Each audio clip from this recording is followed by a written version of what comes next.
Hello Rejects, it's Greg Alba here. And it's John here. We're finally gonna do a reaction review for the Iron Fist NYCC trailer. But before we do that, we want to give a shout out to today's video sponsor, Audible.com. Now, I don't know about you guys, but we here at The Real Rejects, we sure do love a good book. But being so busy, it's hard to get all the reading in that you sometimes want to. And that's where Audible.com comes in! Audible has a huge selection of audiobooks as well as news, comedy, and original content, all available in audio format for your listening pleasure. So you can take your reading on the go. Me personally, I find myself using Audible a lot when I'm cleaning the apartment or going on walks. I started off listening to The Power by Rhonda Byrne. It's the follow-up to The Secret. And now I'm listening to 21 Irrefutable Laws of Leadership by John C. Maxwell. Me, I do a lot of driving throughout the week, and Audible is a great way for me to keep up with my reading through the magic of listening. Lately, I've been revisiting Kurt Vonnegut's Slaughterhouse-5, which is one of my very favorite books. Vontae Gunaratana's Mindfulness in Plain English is a book I've been looking at. Chris Hardwick's The Nerdist Way. There's tons of stuff in my queue there. Now, you're probably wondering,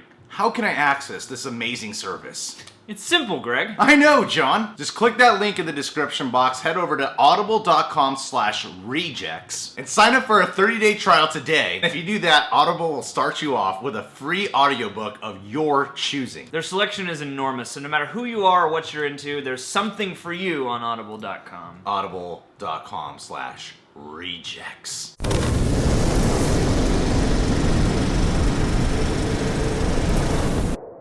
Alright guys, Iron Fist. I just finished Luke Cage on Netflix. That's why I've been holding off on this trailer, even though I know this is like a totally different character. But I know in the comics, Luke Cage and Iron Fist, they eventually work together, heroes for hire. Power Man and Iron Fist. Yeah. So just for my own weird thing, I wanted to finish Luke Cage before I ever saw this trailer. Alright, Jay Humps, you ready? I'm so ready for this.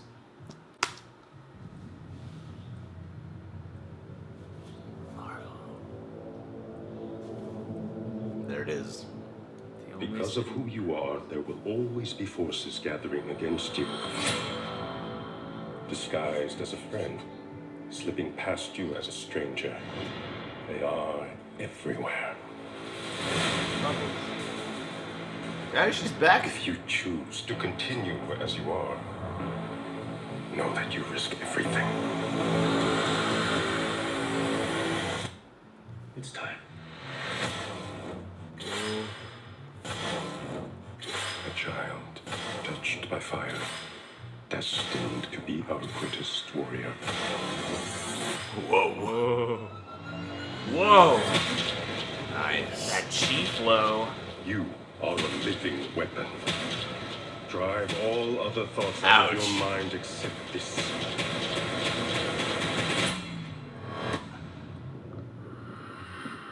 Oop.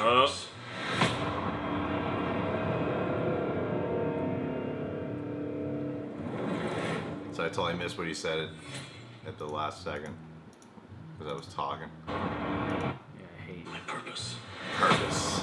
Yeah, your purpose. Based off all the information of what we're seeing from the trailer, it's definitely taking the same approach that the other shows did take, where this is an origin tale told over this series of 12 episodes.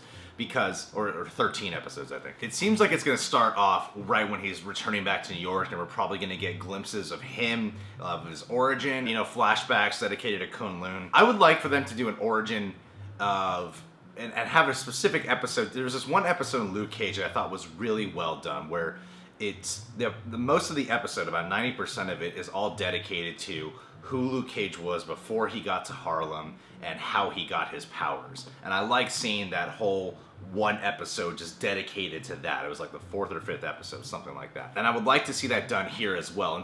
But something tells me they're probably gonna, like, you know, cut back and forth with flashbacks throughout maybe the first 6 or so episodes, showing like where he got his powers and how he got trained and everything like that, because they're probably gonna have to balance two different worlds and tones here. And one thing I really like about including him as the final defender, he'll probably be the one who has the financial access to things. In this MCU Netflix series, You got Jessica Jones, you got Matt Murdock, and you got Luke Cage, who are all three, they're not well-to-do. Luke Cage probably being the brokest of them all. None of them are well-to-do. They all have financial struggles, and they also seem to think more in terms of realism and like think realistic about things. Having Danny Rand in there is a cool choice because he's younger than them and he's wealthier than all of them. At the same time, though, he has more spiritual beliefs, where like he can tap into energy. He's all about harnessing his chi. It's not like it's necessarily a magical show, but I think this lines up perfectly. Like Marvel really knows what they're doing with lining up perfectly with the release of Doctor Strange, which is all about magic, and then you got this one, which at the same time is like can be considered in the realm of magic, but it's mystical, but they still have, I hear they're going to incorporate like a lot of the Buddhist philosophies. It's really going to explore like the martial arts mentality, because while Daredevil is someone who is a hardcore extreme martial artist, he doesn't really embody the spiritual, mental side of a martial artist, someone who like they're portraying Danny Rand to be like. Because like the first shot we see of him, he's just meditating and believes more in those mystical elements. Because in even Daredevil Season 2, they include the Hand, which is much more of a mystical side of Daredevil, but even Matt Murdock has a hard time really believing that what they believe is something to even possibly be true. Whereas I believe like if Danny Rand was witness to the Hand, he could easily believe that to be something true. Well, there's a lot of interesting opportunities, it seems like, for this show. What I like about Marvel's shows is that they do mix in philosophies and they do mix in things that are just sort of allegorical to life. I think this show gives us a nice opportunity, like you brought up, to explore, you know, the way crime and whatever villains we're going to see come in, how that affects, you know, the upper side of New York as well as the lower side, and how the two interplay. Because I get the sense he's going to have to live between high class and low class, and there's some interesting stuff to mine there. I'm excited to hear that they're going to bring in some of those Buddhist tenets and stuff like that, and to, you know, just use that as character developing wallpaper. I think is a really cool idea for this. That makes me more excited actually than this trailer did. The one thing with this trailer that wasn't becoming clear to me is what is the genre splice that they're doing with this one. What's their style? Because Daredevil was like that dark and gritty vigilante show, and then Jessica Jones was that private eye film noir kind of show. Luke Cage is like the black exploitation gangster show. The Wire. This one, I want to see what kind of show is this going to be like. From this trailer, it kind of reminded me of something I'd see from like a CW show. Not necessarily a bad thing. Yeah. It's just I really love when Marvel does kind of that genre splice, and I want to see what specific genre they kind of leaning towards here as well. Well, and I hope that they bring in some love and homage for kung fu cinema, because as it's my understanding that this character was partly created in response to the kung fu craze of the 70s. To bring in some of that style, I think, would be an awesome way to distinctify this show. Because that's the thing I didn't get a ton of from this trailer. Like, I thought it looked cool, and it promised, you know, all the things that you want. It promised, you know, the mysticism of the fist. It promised, you know, cool fights. It promised some gritty drama, some of those things you see, but I didn't get a sense for what the style is and what it's really gonna feel like. I just got the sense like, oh, cool Marvel show. What's most exciting about this is he has mastery of the spectrum of martial arts, and so I hope that they take advantage of different fighting styles and give us some incredible martial arts fights, because this is an opportunity to get different choreography teams in, people with different expertise. You know, like movies like The Raid and stuff like that are so popular. Like, martial arts is kind of coming back, and this would be a cool way to showcase so many different styles, and I hope that we get to see that. Yeah, what I want to see here, in terms of the martial arts, because Daredevil really brought martial arts fighting to a whole new level in terms of just like a television show, because the martial arts fight sequences are so fucking awesome. But those are more in terms of something along the line, they're not exactly like The Raid, but more along the lines of something like that, where it's like martial arts mixed with real grit. Yeah. And that's really cool. And Iron Fist, I'm sure there will be some of that, but because of the kind of character he is, the kind of fighter he is, and the kind of villains he'll probably be put up against, I would like to see more of like the classic kind of kung fu martial arts, more like there's a dance to the kind of fighting that's going on here. Because the rhythm and the flow, and less brawlery, you know? Yeah, exactly. I think you pronounce it Kunlun. I really hope they go all out with the dedication to his origin in Kunlun and seeing all that stuff, because that to me is part of his most interesting part of his whole origin tale. When he gets his Iron Fist power, they say he like fights like some serpent dragon like thing. I really want to see how they do that. I hope they show that in the actual series, because none of the Marvel shows have done something that spectacular yet.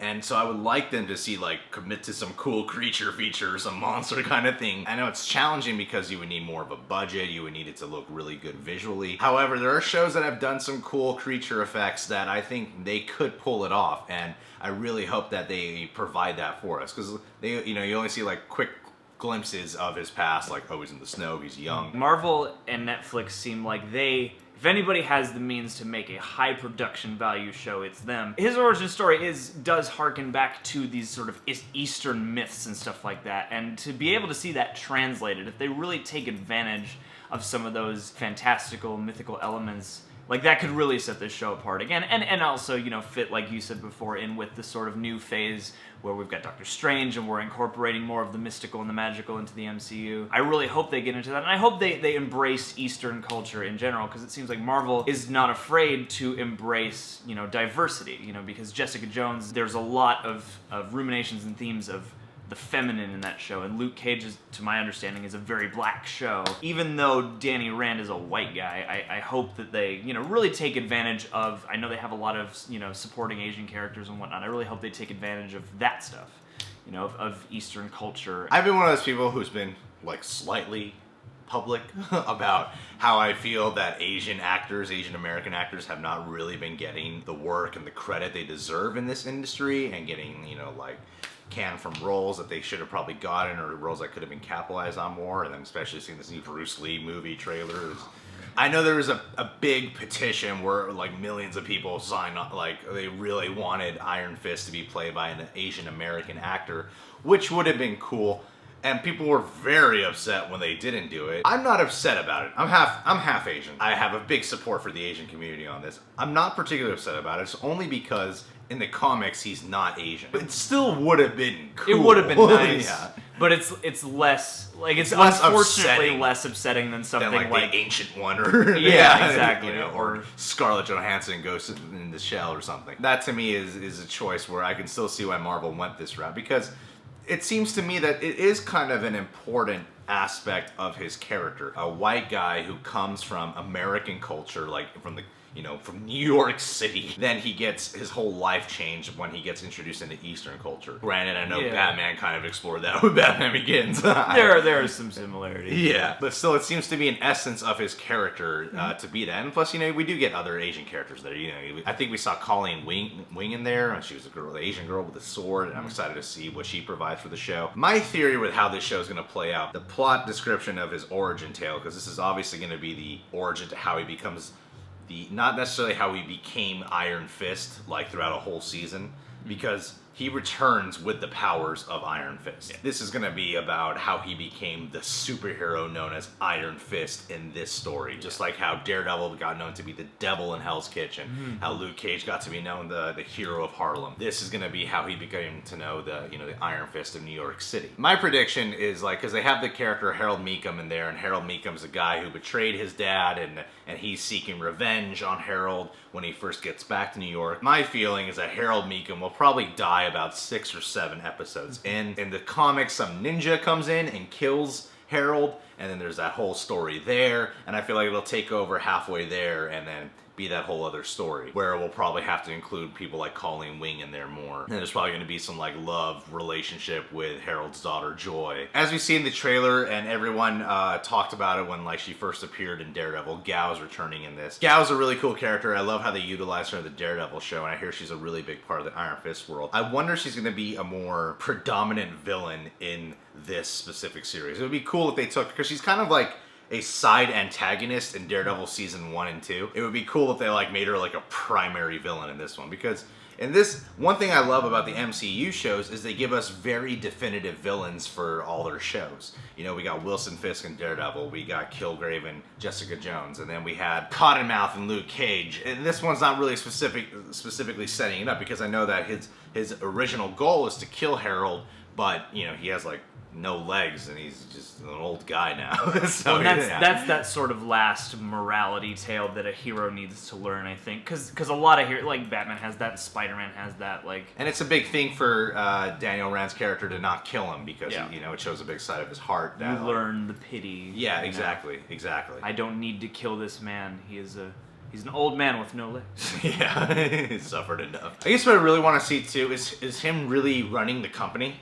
I want to see like him really conducting business. Like, what is the business? All I know is he has a business. I don't know anything about the business. It's a workplace drama. What is the business that he could possibly take over and not have to really worry about being Iron Fist? Like, imagine the state. Like, he's got to save people from crime, but also there's a meeting in 20 minutes. What's he gonna do? What's he gonna do? Oh my God, this woman is a single mother, and he has to fire her because she's not really pulling her weight. She keeps showing up late for work. That's real human drama. Yeah, what if they have to keep paying her because he can just never get in there to do the meeting? Yeah. I mean, like, I'm worried about this He's company. been gone for years, now he has to like take over the company. That's a lot of pressure. Yeah, I hope he read up on their stock reports, on their finance, on what they're working on. Doesn't matter how much preparation you do when developing your spiritual aspect of yourself. If you don't know business, you will not succeed in America. Nope. Trump. Donald Trump, 2017. Greatest president of all time. He already is. He's my favorite. He's my favorite. I love... If you want to see two hardcore Trump supporters, just keep watching this channel. Looking at it right now. all about it. Make America something. I don't know. Joss Whedon is clearly in support for not Trump, so I'm not Trump either. Yeah. So if the MCU is going to take a stand, I'll take a stand against Trump. I don't think any of the heroes in the MCU would be Trump supporters. He would be a great villain. Same thing with how Nixon was the president in Watchmen. They should make Trump the president in the MCU world. All right, ladies and gents, if you're new to the channel, subscribe today. Become a reject. John is Reasons to Jerry on his Twitter and Instagram handle, and he is the social media manager of Facebook.com/Bloomhouse. Audible, you're a great listening site. Don't forget to click audible.com/rejects. Where you can listen to so many comic books.